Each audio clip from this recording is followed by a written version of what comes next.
Welcome to GM Tips, and this is GM Rick here, and the topic I'm going to talk about is using technology in your fantasy campaign.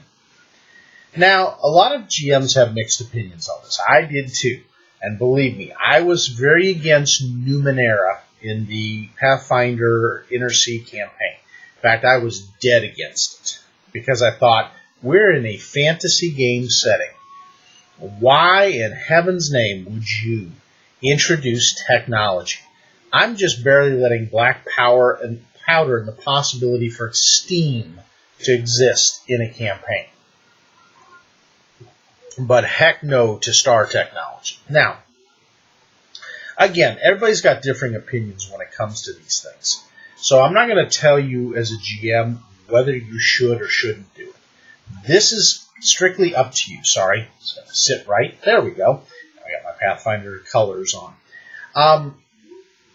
It is up to you as a DM or a GM, fellow ladies and gentlemen, and anyone else that's in the conversation, any aliens or bots or whatever else, technological androids that are joining the conversation. Do you do it or don't you? And why would you? That's on you. I'm going to take it from the standpoint that you are entertained by the idea. Now remember, Gary Gygax introduced this back in the Barrier Peaks campaign setting with S1, White Plume Mountain on over, S1 to S4.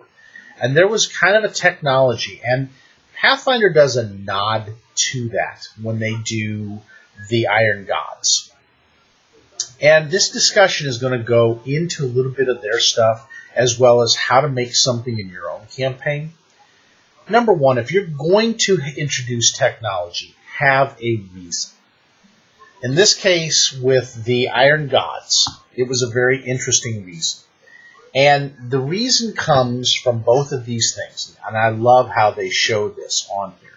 The barbarian versus the technological warbot. Why would you? In this case, they had a battle that took place outside of the world of Golarion, up in the skies. It occurred between two different races. One that was a technological explorer race. The other ones were creatures from the Dark Veil. Well, the creatures from the Dark Veil realm were chasing these explorers, and they happened to come through the distant world solar system of the Inner Sea. This clash led to damage on the explorer race's ship, which then hit the atmosphere of Golarion, skipped through the atmosphere, and landed in the Hallett, or the Kelid barbarian area of Numera. I want to say Numenaria because there's Numenaria. Sorry, Paizo and Monty Cook. I'm throwing the realms together, and we'll have Numera, Numenaria. Like Nura Natal, Numeria, Numenaria. You'll have the ninth world of the barbarians. Nah, doesn't work. But hey, you never know.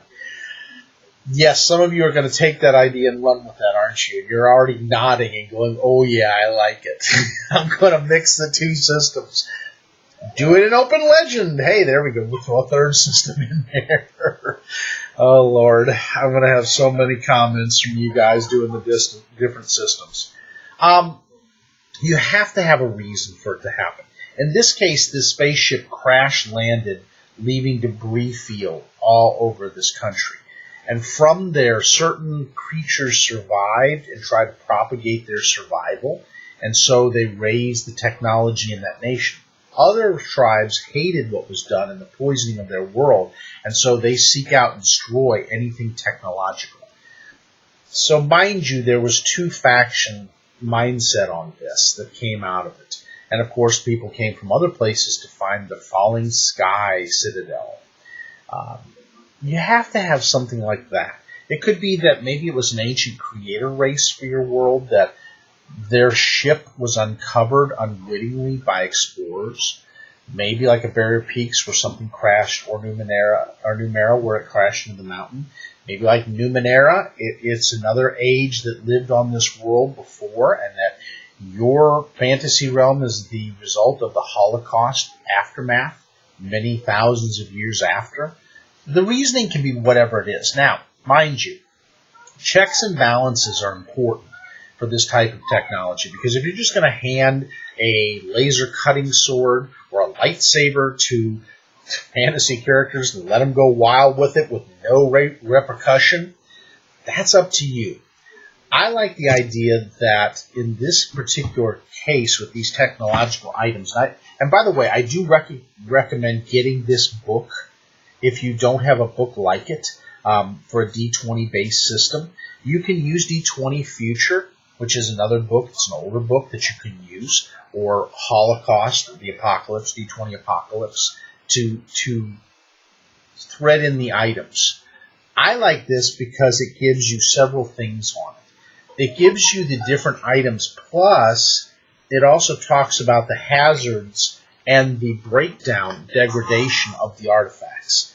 And those two things are important in my mind. Very important, in fact. And so for me, it's very important to have those things in there. So keep that in mind. It to me is a very important thing to have a degradation of the artifact. Sorry, when I'm in the work day, I get those things. I just got to make sure.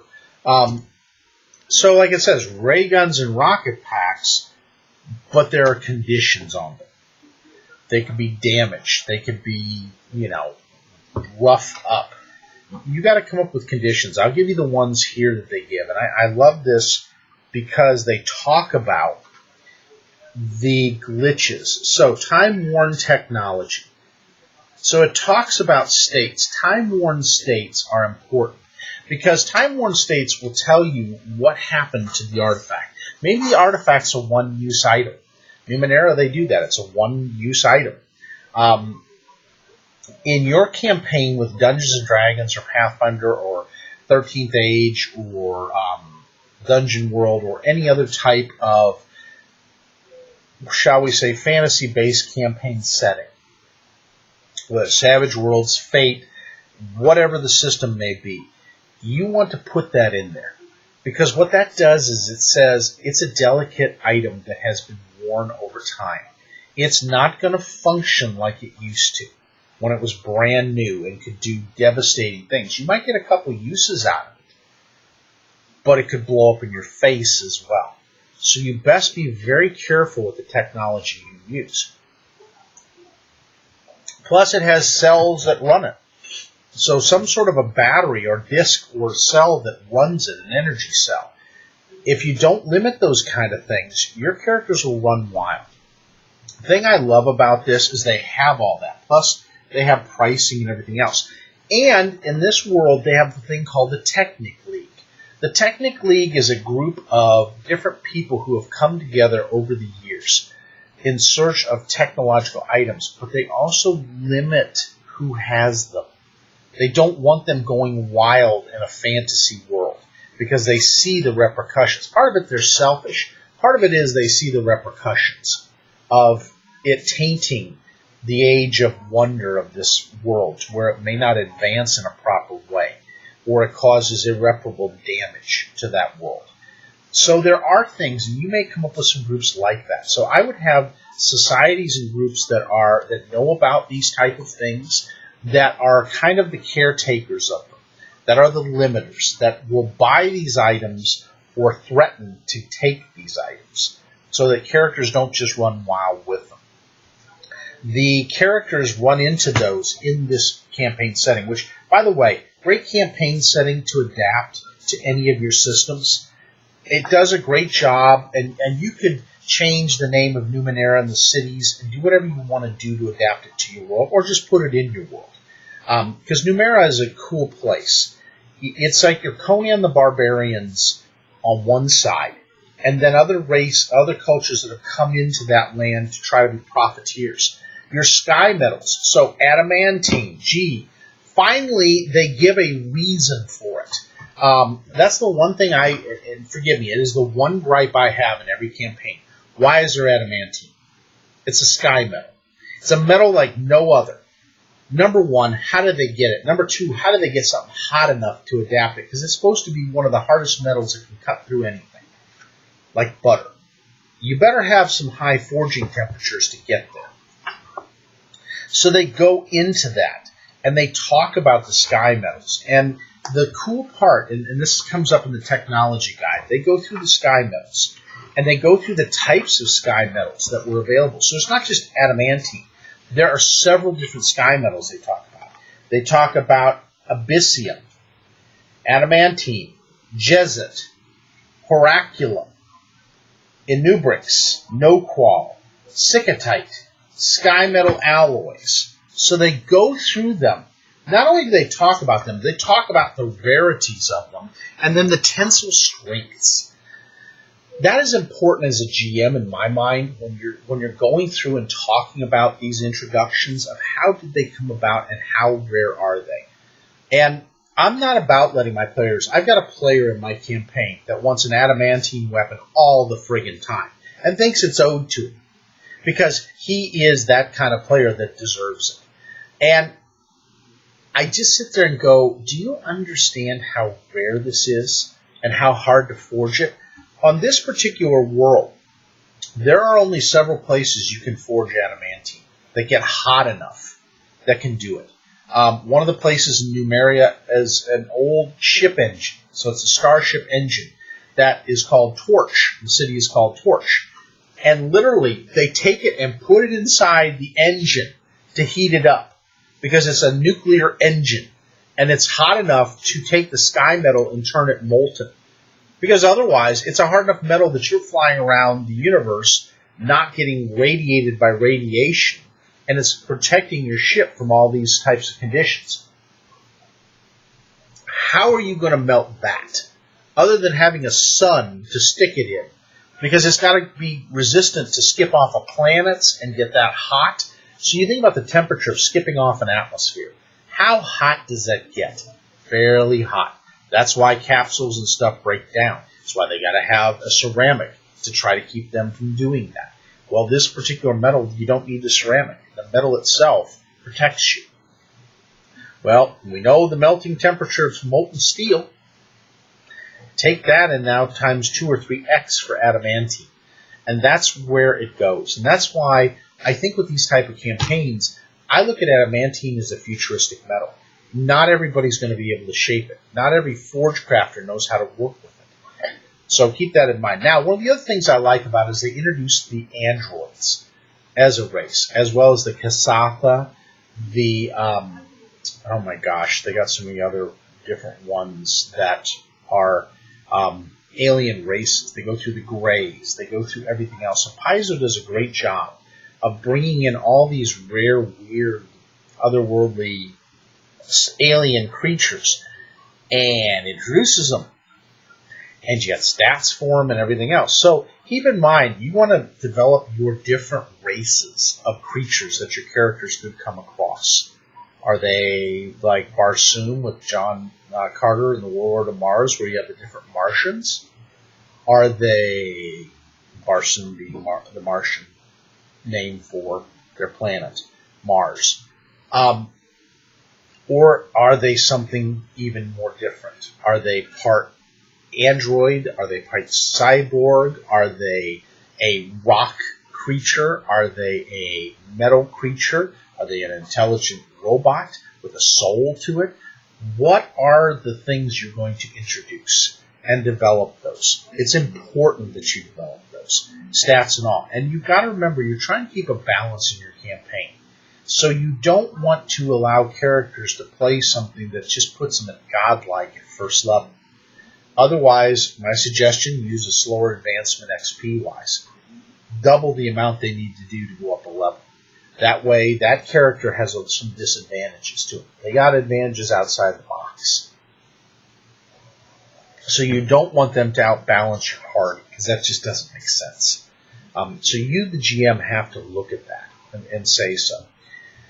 Now, I love the fact of all the things they go through in here. So they go through not just technology. They go through armor, pharmaceuticals, general items, and weapons. And they have a glitch table. Oh, Lord. You don't get the book for anything else. Get it for the glitch tables. The glitch tables are greatness. So, in some cases, these races think that using the fluids out of the spaceship makes them more stronger and make good drugs. Well, yeah, they kind of do, but they also kill the system too. So there are things that you introduce from there. So you've got to have, what will the technology do, but what are the drawbacks side of it? You have to have drawbacks. So if I put on this cybernetic implant that I have no idea how to connect, but I'm going to use magic to do it, what's the disadvantage for connecting that? Does it eventually destroy your intelligence, your wisdom, your dexterity? Is there degradation over time? Do you take hit points damage after fatigue or so much use?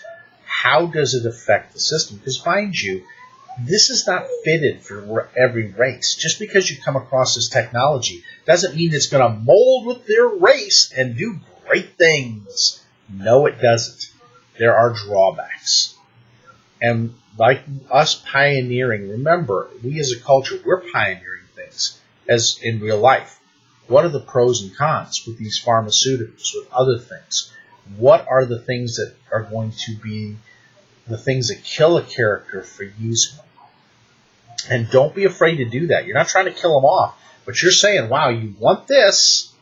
It has a consequence to it. It has a drawback. All items do. And so keep that in mind when they're using these type of things, that this is important to do. How will these alien races interact with your characters? Are they just going to open them with little scaly arms and hug them and say, you are my friend? Or are they going to see them as food? Or are they going to see them as a resource for bio parts? Or will they see that they can melt down the character into some primordial goo to help enhance their own life or try to fit in? What are they doing? What is the agenda? And you have to have those kind of things in there. They're not all going to mix and be happy kumbaya, holding hands and just doing a dance around a fire. That is not how things work in a fantasy setting. How much more powerful are the weapons? What will happen if you cause an explosion in one of these things? These all have those type of little things that be interacting with the characters. Are there viruses they could pass along? That's always a good story arc. Will they prolong the life of the character just by being in contact with them by their chromosomes? What is going to happen with the interactions? And so, do they just all breathe air? Not every creature breathes air. They all have breathing masks. So there's challenges there. Will the characters going inside their compartment be at risk for dying or passing out because they can't handle the levels of whatever's going on inside there? All these kind of things. And these are the cool aspects that you can bring in as limiters. So keep in mind, just because your characters want a lightsaber doesn't mean it's all going to go well. And that's something that you can limit with this. And I love that they do limit this in here. They have fun with it. But this whole 6 adventures, there are limiters and drawbacks. There are factions that are trying to deal with the player characters. And they're not always nice. There's agendas going on. There are androids. There are CPUs at work. There are godlike creatures, CPUs that have evolved in these things to where they're godlike. If you remember War Games with the overall CPU, or you remember the Terminator, where the mechanoids want to become the overall Skynet of that world. You can have some real fun with these ideas. And mind you, most of these aliens are going to see this planet as backward. they're not going to see it as an upgrade. So they're going to treat characters as, I don't know, like we would look at a prehistoric race. Really? You know, imagine us getting thrown into a prehistoric race. How would we treat that prehistoric race?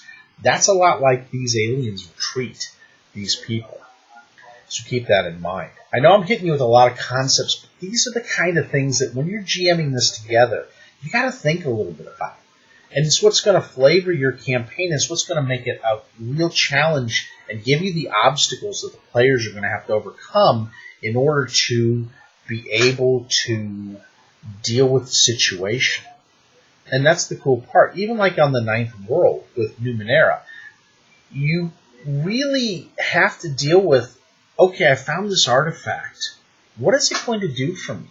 And is everything just happy, you know, happy with me? No. And you may not know its use, and so it can easily backfire. Even as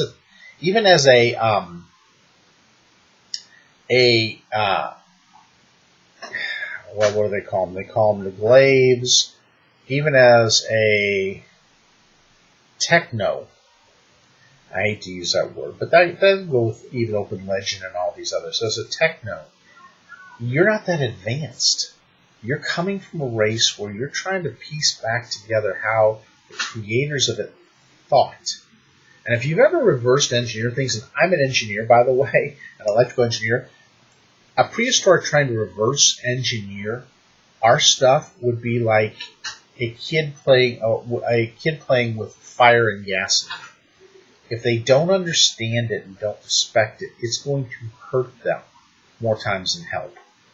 So keep that in mind when players are working with it. They're automatically not going to be able to pick up that weapon and do what the other guy did. And if they say they do, you as a GM have to put your foot down a little bit on this and say, no, you don't. You have no knowledge, even your knowledge engineering.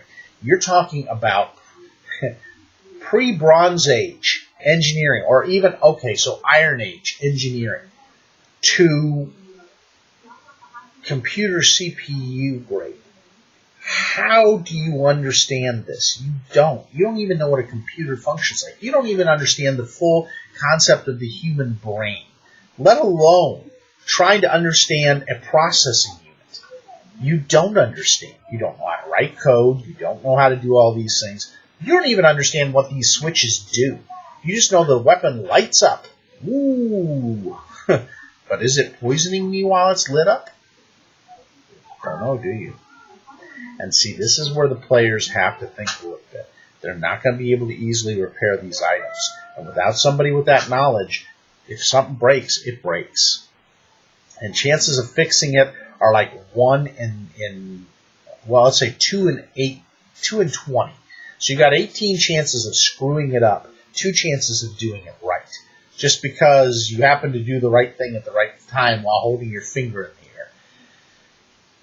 All that said, if you want to introduce it, I like it. For me, I'm excited about the Iron Gods and would love to run this with my players. But under the understanding, they have no friggin' clue what they're doing. And that this is all exploratory and it's going to either go real well or it's going to end real bad. Because you don't know. You really just don't. And so keep that in mind when you're running these things. Again, thank you. Another 24-minute GM tips. But again, you got to take the time to really dive into this and spend a little bit of time. So, Rick M. the GM, without a K, on Twitter or RICMOH45 at Gmail. Thanks again, folks, for tuning in.